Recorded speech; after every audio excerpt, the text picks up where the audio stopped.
The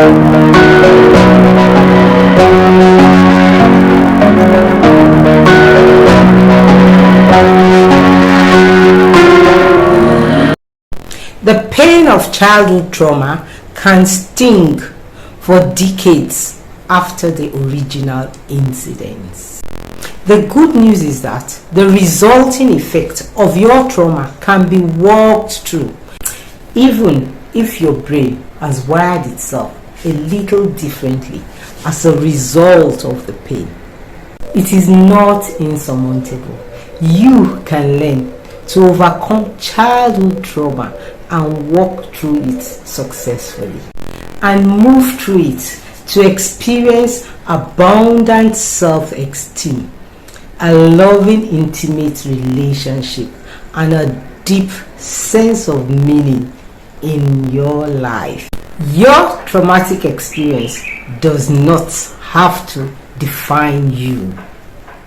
Hi, welcome once again to my channel, Relationship Matters with Modupe Eka. Today we conclude our series on childhood trauma.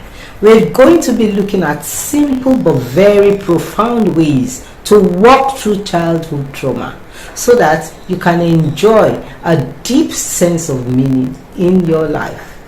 Your childhood trauma and ugly experiences does not have to define you.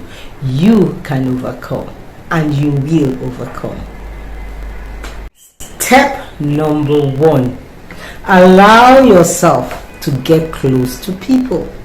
Your childhood trauma may have caused you to spend valuable amount of energy on survival mode instead of cultivating social and emotional skills. You find it challenging, difficult, or even scary to get close to people, especially if you experience ongoing trauma. By ongoing trauma, I mean that traumas that were not just one incident. A rape incident, for example, is just a one-off incident, while an ongoing trauma might be constant neglect, verbal abuse, or physical abuse, emotional abuse, things that became part of your daily experiences, abuses that were inbuilt in your daily experiences. People that go through ongoing abuses usually find it difficult to get close to people. People in this category isolate themselves in adulthood. One of the ways in which it manifests itself in our relationship is that you find out that such people sometimes require their partner to also isolate themselves. They may say things like, I don't like friends, and I don't think you should keep friends also. Let's mind our own business. Let's not go to any gathering. They isolate themselves, and they think their partner is duty bound to isolate his or herself too, because they isolate themselves. You must consciously counteract this behavioral mechanism by allowing yourself to mix with people and allow them to see you as you are. Nothing melts through shame faster than allowing yourself to be close to people and sending yourself inner messages, meta messages, that I am good the way I am lovable, I am the best. You encourage yourself, you send yourself inner messages, encourage yourself that I am good enough, I am a blessing. When you say those things to yourself and you set yourself in front of people, allow them to see you, allow them to love you the way you are, and then you extend the love back. You will gradually overcome the isolation problem. Finally, find a handful of good friends and double down on your connections with them. Allow them to see you, allow them to love you, and allow yourself to love them in return. 2. Take good care of yourself, your emotional and your physical body.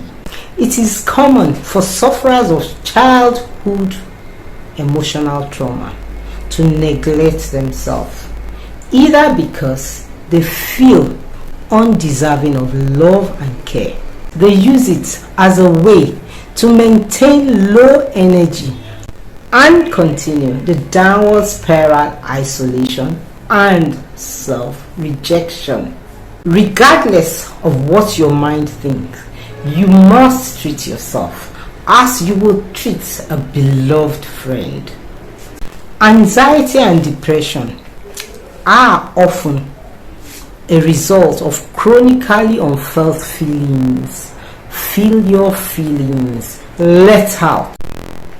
Number 3, get honest about recognizing your defense mechanism. Take an honest look at your life and your mental health. Get honest about recognizing those mechanisms that you use to keep yourself safe as a child. Those mechanisms that you develop as your safety net when you were going through that trauma. If you have not watched the video before this one, the one that talked about childhood trauma and how it affects our relationship, please click on it right after now to get a clear understanding of what we are discussing. Specifically, look at your defense mechanism that you used to get through as a child and are no longer serving your purpose right now. Perhaps you told yourself others cannot be trusted, and so you became super ultra self-reliant. Or maybe you use anger, aggression and intimidation to get through while you were young. The first step to healing is to recognize that these habits were picked up from your old pain. Now, when you acknowledge that these were your old pain and the habits were picked up from your old pain, you can safely put them behind you and begin to cultivate new empowering habits. Finally, act as if you're not afraid. Once you have identified those things that you normally did to keep yourself safe, it is now time to act away from your fearful based protective ways. If you normally stay guarded and don't let people in, it is time to allow people in. Let them see you for who you are. Allow yourself to be loved. Allow yourself to get close to other people. If you normally act with aggression and anger, take a deep breath. Allow yourself to act with compassion, curiosity, and love. If you normally do everything by yourself, allow yourself to be supported by others. This is the true epicenter of personal growth and transformation. Choose to do it differently. Allow yourself to be loved. Allow yourself to be supported. Allow yourself to do things differently than you have normally done it. Until I come your way another time, remember, every day we learn new things. Every day we are evolving. Choose to be the best version of yourself. If you have not subscribed to my channel, remember to subscribe now. Hit the notification button, share, like, and comment. See you next time. Bye.